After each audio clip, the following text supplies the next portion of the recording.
Is this a joke? The young officer asked, stepping out of her cruiser with a mocking smirk. Martin Rowe, 82, stayed perched on his Harley-Davidson, hands steady on the handlebars and calm eyes fixed ahead.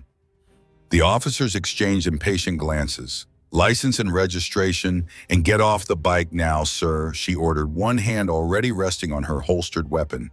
What they didn't realize was that in a few minutes, 50 soldiers in Humvees would arrive, led by a captain, searching for anyone who dared stop Martin Rowe. Sorry to interrupt the story. Before we continue, we'd really appreciate it if you could like the video and subscribe to the channel. Your support helps us get closer to 1,000 subscribers. It means the world to us. Thank you so much. Rowe had been rising at 5:15 a.m. every day for 40 years. Discipline ran in his veins. His small farm lay 10 miles outside town, and yesterday his 1978 John Deere tractor had broken down. He knew exactly which hydraulic part was at fault. 42 years of repairing machinery taught a man to recognize every bolt and gear. In his old rust-streaked garage sat a 1970 Harley shovelhead whose engine roared like thunder. He didn't care about appearances, the bike simply worked. At 82, he still rode better than men half his age, his reflexes honed by decades of service and an unshakable situational awareness. Yet no one saw that only an old man on an old bike. When the traffic light turned red at the town's edge, he rolled to a stop beside his usual gas station. The engine's deep rumble faded the moment he spotted flashing lights in his mirror. Officer Leah Griffin, 28 and 3 years on patrol, strode over in mirrored shades. "Is this some kind of joke?" she taunted. "Sir, shut off that junk right now." Rowe remained motionless, calm as ever. "License and registration, and step off that motorcycle." He handed them over in orderly fashion from a worn brown wallet. Griffin stared at his license. 82, aren't you a bit too old for this?" Officer Eric Cole approached, grinning as he eyed the bike. "This Harley's older than my dad. Look at all that rust." Hands on the bike feet apart, Griffin snapped.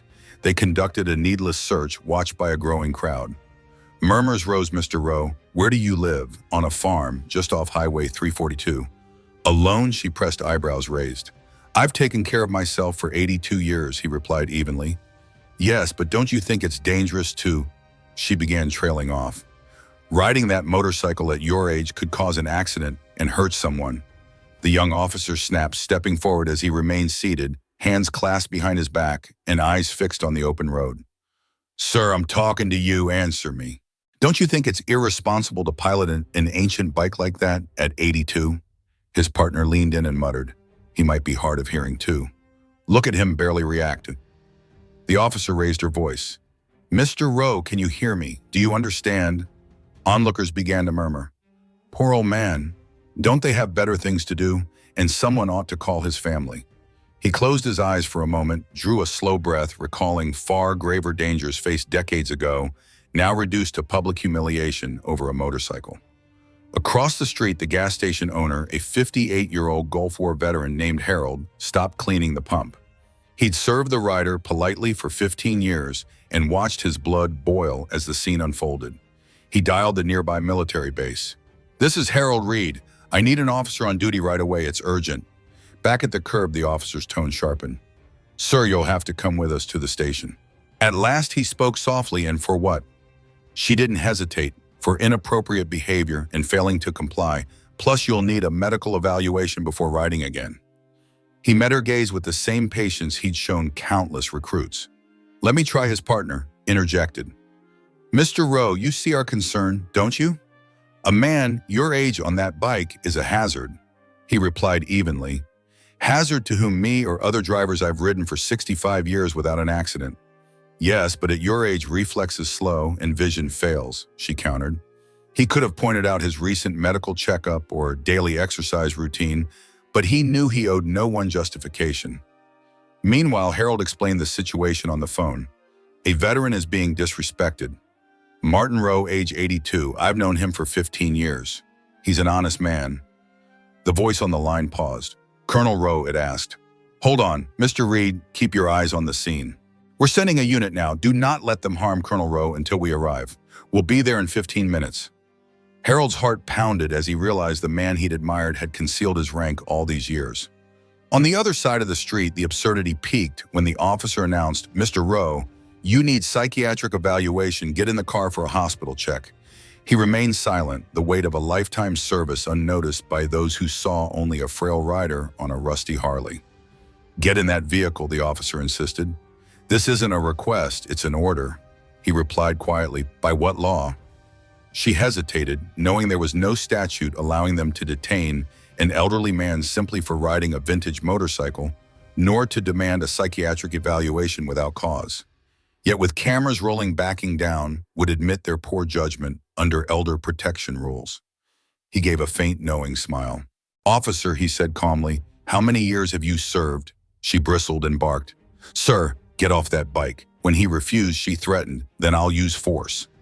Across the street, Harold, the Gulf War vet who owned the gas station, watched with mounting outrage and called the nearby base, "A decorated veteran is being abused here." Moments later, a growl of engines announced 12 Humvees tearing around the bend. 50 soldiers poured out, led by Captain Scott Ellis, 55, with 22 years of active duty. He strode past the city officers, halted 3 meters from the rider, and saluted crisply. "Colonel Rowe," he addressed him, the title detonating through the frozen scene. The civilian officer's eyes widened as Ellis turned on them. "Who dared detain Colonel Rowe?" Officer Griffin stammered, "We were enforcing regulations." At Ellis's raised voice, the soldiers stepped forward in unison, backing their commander with fierce loyalty. "I didn't know he was military," she protested weakly. "Colonel Rowe fought 3 tours in Vietnam, led intelligence missions in the Gulf and Afghanistan, trained hundreds of officers, and earned 2 Bronze Stars, 2 Purple Hearts, with oak leaf clusters and a Distinguished Service Cross. He's a living legend," Ellis declared. The crowd, once mocking, now recorded in reverent silence. Griffin approached, shaking Colonel Rowe. "I'm sorry, I didn't know." Ellis offered firm counsel. "Never judge a man by his appearance. You have no idea what he's endured." Satisfied, the captain asked if he needed transport. "No, but thank you," Rowe replied. The colonel climbed back onto his Harley as the soldiers formed an honor guard. An hour later, Sheriff Mason received a call from Fort Carson. "We need to review this morning's incident." Ellis assured him Colonel Rowe seeks no revenge. He only wants respect and fairness. "The institution simply cannot stand by while our veterans are treated like this," the colonel asserted. Sheriff Mason absorbed the weight of those words, the political implications and mounting pressure that reached far beyond a single precinct. "What do you suggest?" he asked. "A joint training program," the colonel replied. "Your officers will come to our base to learn firsthand what serving this country truly means." "Consider it done," Mason agreed. A week later, Sheriff Mason called an urgent meeting at the municipal station. "Starting today, we're rolling out a new protocol for all field encounters," he announced, "and each of you will attend training at the military base." Officer Griffin rose, voice trembling, but clear. "Last week I made a grave mistake," she admitted. "I disrespected a man who deserves our deepest respect, and I've learned something more important than any regulation I've learned about human dignity." She met her colleague's eyes. "Every person we stop has a story. We must treat everyone, especially our elders, with basic courtesy. Ask before assuming. Listen before judging."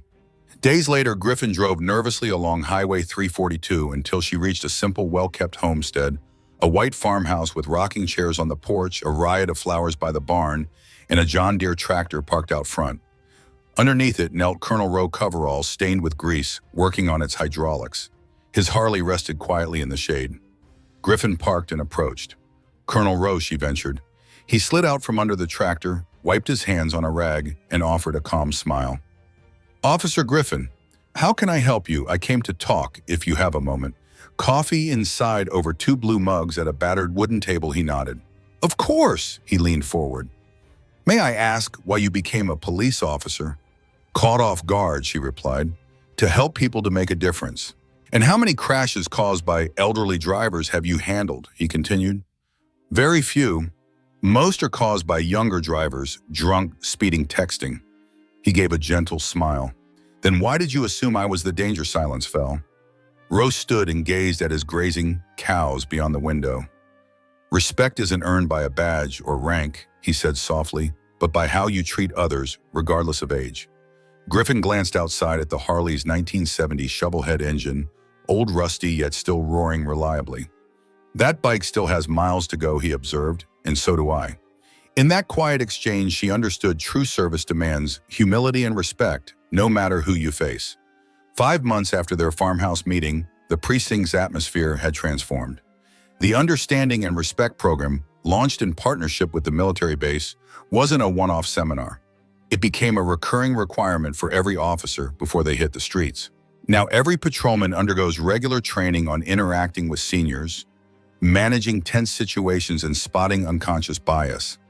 Stops involving elderly motorists have plummeted, and dismissive remarks like, "That old man doesn't know what he's doing," have vanished from reports. Officer Leah Griffin has become a guest instructor for rookie classes, regularly recounting the lessons learned from Colonel Rowe and reinforcing the mantra, "Listen before you judge." She and several colleagues even volunteered to deliver groceries and medications to senior living communities, small gestures that warm hearts and bridge divides between officers and residents. Out in the suburbs, Colonel Rowe has returned to tending his tractor and cattle, but he's no longer just the old man on the Harley. He's Colonel, a title spoken with genuine respect. Every weekend, he's invited as an honored guest at community gatherings where he shares stories of service and the vital role of courtesy in every encounter. The highlight came at a 5-month anniversary celebration on the base's parade ground, attended by city officers and soldiers alike. They staged a brief procession down familiar routes led by Colonel Rowe, astride his Harley in full regalia. The parade ended at the Central Park, where everyone enjoyed refreshments, swapped stories, and reflected on the journey so far. What began as a single act of respect has ignited a movement. It changed not just one person's attitude, but kindled a spirit of compassion and teamwork between law enforcement and the community they serve. 5 months may be just the beginning, but those first steps have set a new culture in motion, one where respect and understanding are non-negotiable. 1 year on the bond between law enforcement and the community has never been stronger. The Joint Understanding and Respect curriculum is now a permanent fixture in every new recruit's training, and seasoned officers return annually for refresher courses. Stops involving seniors have all but disappeared, replaced by courteous checkpoints, where officers offer assistance rather than suspicion. Departments across the state now report a 60% drop in civilian complaints, and local media regularly highlight positive patrols instead of controversies. Colonel Rowe's farmhouse remains a touchstone for this transformation. He's honored each quarter at community breakfasts hosted by the precinct and the base, where he shares insights on service humility and the power of listening. His Harley still gleams under the barn's eaves, too iconic to retire, and often leads convoy runs raising funds for veterans' health programs. Neighbors now wave as he rides by, no longer seeing just an old man, but a symbol of dignity and resilience. At the municipal station, Officer Griffin has been promoted to sergeant and oversees the very training she once resisted.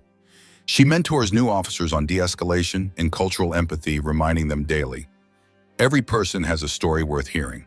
Patrol cars sometimes carry printed cards with Colonel Rowe's simple motto, "Respect is earned by how you treat each other." Last month, city and base leaders unveiled a memorial plaque at the rest stop where it all began, a polished marker reading, "Here we learn that every veteran, every elder, every citizen deserves honor." As the sun sets on this milestone, one thing is clear. Change rooted in empathy and action endures far beyond a single encounter. 2 years on, the ripple effect of that day at the roadside has become the new normal. The joint training program with the military base now extends to every state agency, from sheriff's deputies to probation officers, and is credited with a 75% drop in civilian complaints statewide. Community outreach events, once sporadic, are now calendar fixtures. Coffee with a cop, mornings at the local diner joint, volunteer days, fixing veterans' homes, and annual Ride and Respect motorcycle rallies led by Colonel Rowe himself. His farmhouse has evolved into a community hub where officers and residents share meals, swap stories, and solve concerns in person rather than over citations. At the precinct, every patrol car carries a laminated card bearing Rowe's motto, "Dignity first," and new recruits learn his story as part of basic academy coursework. Officer Griffin, now lieutenant, oversees a dedicated empathy unit that pairs officers with seniors for weekly check-ins, ensuring no one feels invisible or vulnerable. Meanwhile, Colonel Rowe, now 84, still fires up his Harley for charity convoys, drawing hundreds of riders each spring in support and toward of military families. Across the state, other jurisdictions have adopted the model, citing lower tensions and stronger trust as proof that genuine reform doesn't demand grand gestures. It grows steadily, one respectful interaction at a time. This story shows us that courage does not always roar. Sometimes it resides in steadfast silence, in the decision to speak up through a single unwavering step or a patient gaze. The most profound message is that justice is not born from grand declarations, but nurtured by daily choices through respect, listening, and mutual understanding. If you were in the protagonist's shoes, you might share this experience at public forums, partner with community organizations to host awareness workshops, or help shape policies for bias training in schools and workplaces. You could write a book or produce a documentary, or simply urge colleagues and loved ones to examine their own assumptions about overlooked groups. Will racism truly end by 2050? The answer doesn't lie in a distant future. It depends on what we do today. As long as hidden biases and knee-jerk reactions persist, racism can flare up.